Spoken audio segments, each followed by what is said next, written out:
Salam sejahtera dan salam Sarawak ku sayang. Buletin UKAS edisi tengah hari 5 Disember 2021 bersama saya Janet Bennett. Berita utama. Pembangunan yang dinikmati Sarawak hari ini hasil hubungan erat antara Kerajaan Pusat dan Kerajaan Sarawak. Demikian menurut Perdana Menteri Malaysia Datuk Seri Ismail Sabri Yaakob.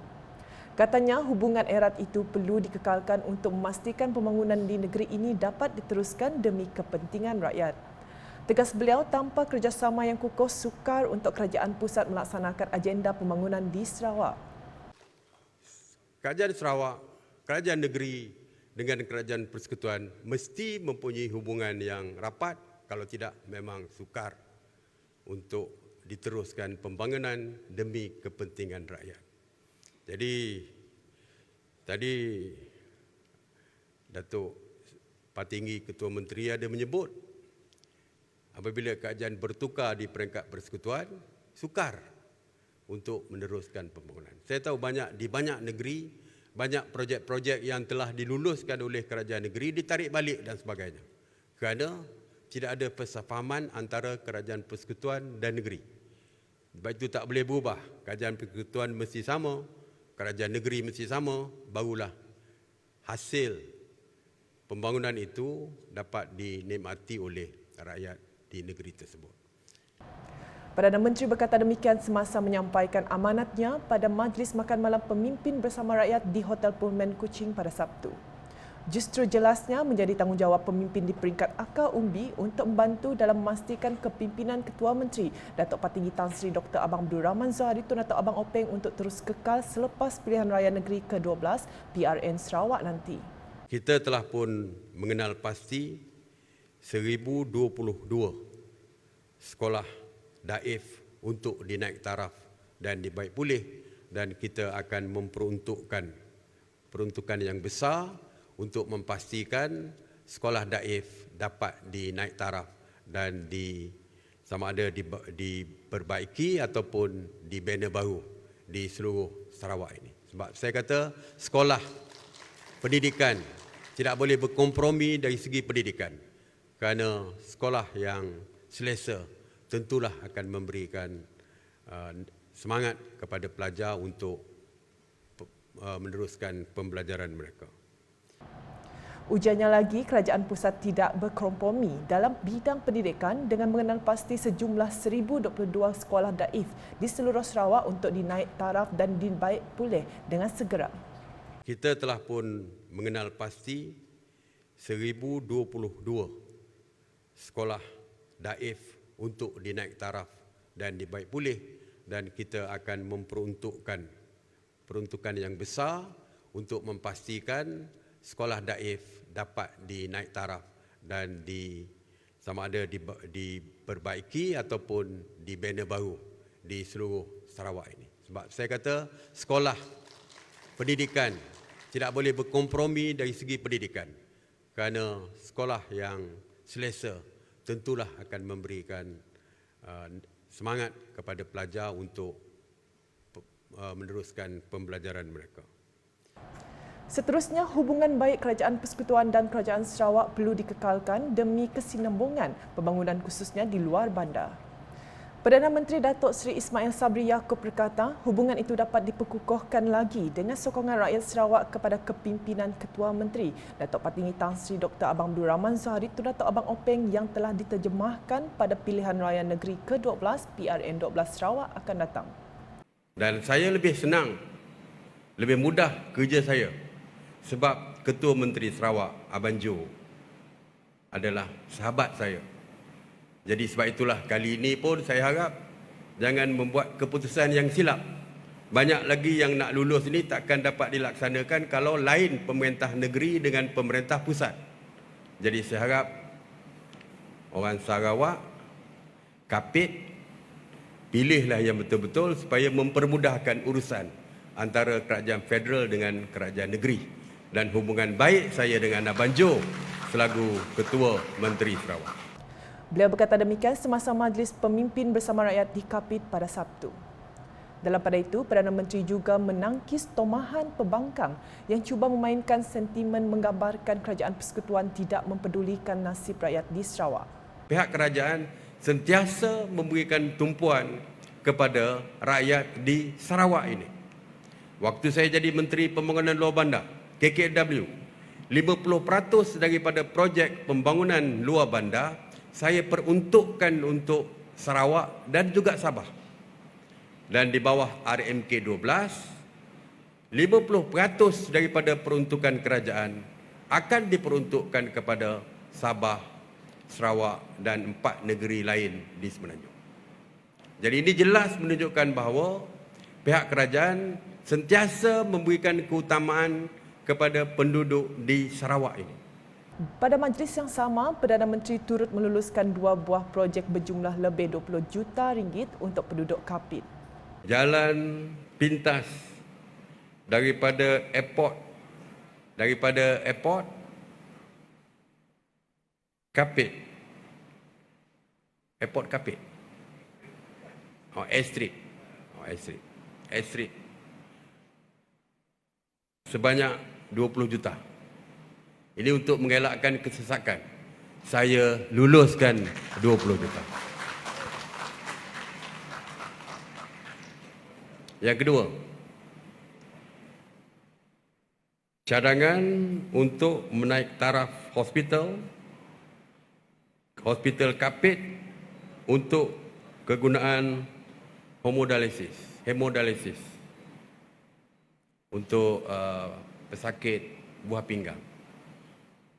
Permohonan awal ini sebanyak 5 juta dan saya luluskan. Beliau menambah kerajaan telah meluluskan peruntukan yang besar kepada Sarawak termasuk di bahagian Kapit pada Belanjawan 2022. Antaranya termasuk projek pembinaan pencawang pembahagi utama dan talian di Nangga Merit dengan kos sebanyak 40 juta ringgit, projek bekalan air luar bandar kawasan Nangga Mujung berjumlah 30 juta ringgit dan pembinaan pusat pendidikan awal kanak-kanak kemas di Rumah Cambor sebanyak 4.89 juta ringgit. Selain itu, ujarnya Kementerian Pembangunan Luar Bandar KPLB juga akan membina Kolej Profesional MARA di Kapit dengan kos 97 juta ringgit yang kini sedang dalam proses pengambilan tanah. Terdahulu, lawatan pertama Datuk Seri Ismail Sabri sebagai Perdana Menteri di bahagian Kapit itu turut merasmikan jambatan berkembar Sungai Yong. Projek merangkumi jambatan yang kedua dengan 280 meter panjang itu menelan kos lebih 12.6 juta ringgit telah siap pada 30 Ogos 2021. Jambatan tersebut terletak di Naga Yong bagi menghubungkan Song dan Kapit. Selanjutnya, Ketua Menteri Datuk Patinggi Tan Sri Dr. Abang Abdul Rahman Zohari Tun atau Abang Openg menyangkal dakwaan Pilihan Raya Negeri ke-12 PRN 12 Sarawak diadakan secara tergesa-gesa untuk mengelak undi 18. Menurutnya, untuk melaksanakan dasar dan polisi kerajaan Sarawak, beliau memerlukan mandat daripada rakyat iaitu kemenangan dalam PRN 12 Sarawak bagi membolehkan Gabungan Parti Sarawak GPS meneruskan pemerintahan dan memulihkan ekonomi Sarawak. Kita tak ada mandat. Saya pun tak mahu jadi Ketua Menteri, tak ada mandat. Mandat GPS sudah habis pada bulan Jun. Jadi saya selalu katakan sekarang ialah injury time. Hanya menunggu penalti. Bermakna kita tidak ada kuasa sebenarnya. Kuasa mutlak. Tetapi bergantung kepada emergency. Dan emergency ini hanya melihat daripada sudut kedudukan kesihatan dan juga kedudukan kes yang ada. Undi 18 ini kita memang bersetuju, kita pindah. Kita yang pindah perlembagaan kita yang membolehkan orang muda berumur 18 menjadi pengundi dan menjadi calon. Kita dah pindah, kerajaan kita yang pindah. Katanya dalam sesi temu bual khas bersama media di Kuching baru-baru ini. Ujar Ketua Menteri Datuk Patinggi Tan Sri Dr. Abang Zohari lagi, kerajaan Sarawak kini tidak mempunyai kuasa memandangkan mandat telah selesai pada Jun lepas. Oleh itu, PRN 12 Sarawak perlu diadakan dalam masa terdekat dan tarikh yang telah dipersetujui amat sesuai dengan keadaan pandemik kini yang terkawal. Sebab kita adakan sekarang ini, kita tidak tahu apa yang berlaku tahun depan. Maybe you have another variant. Jadi, you are not very sure. Jadi sebab itu pada pandangan kita bahawa this is the right time for us to have election. Dan alhamdulillah diperkenankan oleh Yang di-Pertuan Agong selepas berunding dengan DYT. Jadi kita adakan. Melihat daripada perkembangan sekarang dan juga antibody kita yang ada, saya yakin insya-Allah rakyat akan menggunakan kuasa memilih untuk keluar mengundi. Mudah-mudahanlah memang ada kebimbangan turnout tu. Tegas beliau lagi, Kerajaan Sarawak juga telah menerima pandangan daripada beberapa agensi berkaitan, khususnya Kementerian Kesihatan Malaysia KKM, untuk mengadakan PRN12 dalam memastikan prosedur operasi standard SOP dipatuhi. Kita mengundi ni kita gunakan mask. Kita mengundi ada jaraknya, ada sistemnya. Mudah-mudahan SPR akan umumkan. Jadi dia tidaklah begitu membawa mudarat. Actually kalau kita makan mudarat lebih. Kalau mas kita buka, kita suatu kumpulan, satu meja 6 orang, 4 orang. Yang pergi mengundi kita 1 orang saja. I think dari sudut itu rakyat akan melihatlah macam mana. Dalam perkembangan berkaitan, Gabungan Parti Sarawak GPS memperkenalkan ramai buka baharu termasuk generasi muda untuk bertanding dalam pilihan raya negeri ke-12 PRN12 Sarawak kelak. Ketua Menteri Datuk Patinggi Tan Sri Abang Zohari berkata, GPS sememangnya mempunyai ramai lapisan pemimpin muda yang terlatih dan berpengalaman bagi mengambil alih kepimpinan dan meneruskan usaha membangunkan Sarawak. Bila kita dalam GPS, we know what we want. And then bermakna kita ada the political will to safeguard the Sarawak interest, at the same time to make sure that negeri kita ini terjamin dan dilindungi. Dalam perkembangan yang lain, pembinaan Pejabat Laut Malaysia Miri yang berjumlah RM9 juta telah pun siap dan beroperasi pada Ogos 2020. Bangunan tersebut mula dibina pada 25 Januari 2018 dan siap sepenuhnya pada 15 Ogos 2020 dengan anggaran kos keseluruhan berjumlah RM9 juta di bawah peruntukan Kerajaan Persekutuan dan dikendalikan Jabatan Kerja Raya JKR. Menteri Pengangkutan Malaysia Datuk Seri Insinyur Dr. Wee Ka Siong berkata, dengan siapnya bangunan pejabat ini membolehkan setiap pekerja di Jabatan Laut Malaysia bekerja dalam keadaan selesa dan bertanggungjawab. Syabas dan tahniah kepada Jabatan Laut Malaysia kerana mendapat bangunan atau pejabat Laut Miri yang baru yang boleh digunakan dengan lebih selesa dalam melaksanakan tanggungjawab kepada rakyat dan negara. Beliau berkata demikian semasa berucap dalam majlis perasmian Pejabat Laut Malaysia Miri Jabatan Laut Malaysia Wilayah Sarawak pada Jumaat. Pada itu, dalam sidang medianya, Datuk Seri Insinyur Dr. Wee turut mengulangi kenyataannya mengenai pembinaan Pejabat Laut Malaysia Serikeh Wilayah Sarawak pada tahun 2022. Dan di samping itu, saya telah membuat pengumuman bahawa satu lagi projek yang hampir sama akan dibuat di Serikeh untuk rolling tank kedua, iaitu akan mula pada tahun 2020. Ujarnya lagi, Jabatan Laut Malaysia Serikeh itu nanti akan berupaya mewujudkan persekitaran yang selamat dan kondusif bagi menyediakan perkhidmatan terbaik kepada pelanggan serta meningkatkan pemantauan aktiviti serta tahap kesihatan navigasi di sepanjang perairan Serikeh. Laporan seterusnya, calon gabungan Parti Sarawak GPS bagi kerusi Dewan Undangan Negeri Dun Simunjan, Aula Dris berazam untuk meneruskan agenda pembangunan di kawasan berkenaan sekiranya diberi mandat semula oleh pengundi dalam pilihan raya negeri ke-12 PRN12 Sarawak. Beliau yang juga penyandang kerusi Dun Simunjan akan memastikan setiap pembangunan yang sedang dan akan dilaksanakan siap untuk manfaat rakyat. Mengenai gerakan kempen PRN12, beliau berkata jentera parti akan mematuhi prosedur operasi standard SOP yang telah ditetapkan Suruhanjaya Pilihan Raya SPR.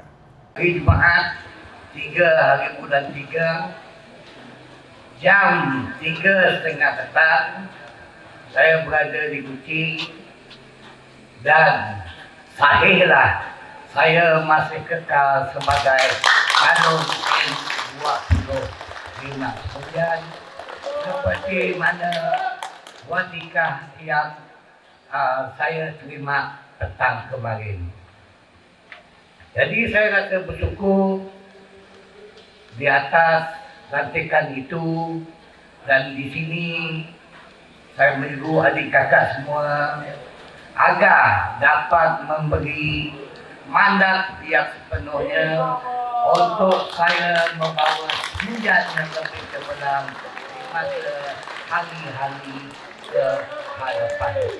Beliau berkata demikian dalam majlis santai bersama calon GPS Dun Simunjan di Dewan Kampung Kelka Simunjan pada Sabtu.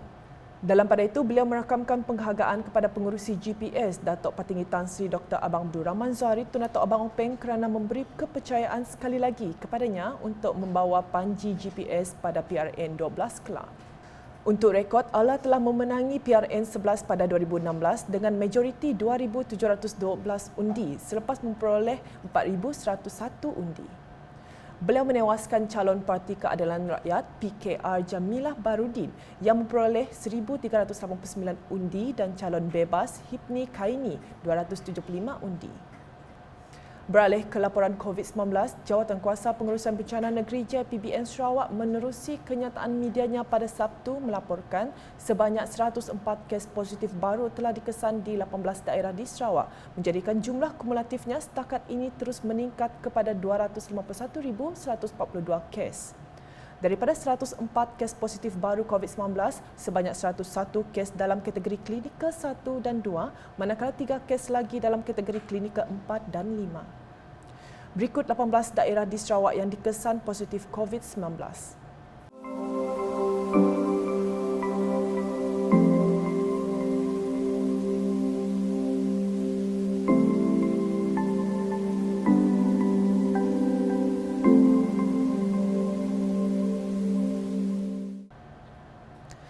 Sekian edisi Tengah Hari bersama saya, Janet Bennett dan kru penerbitan.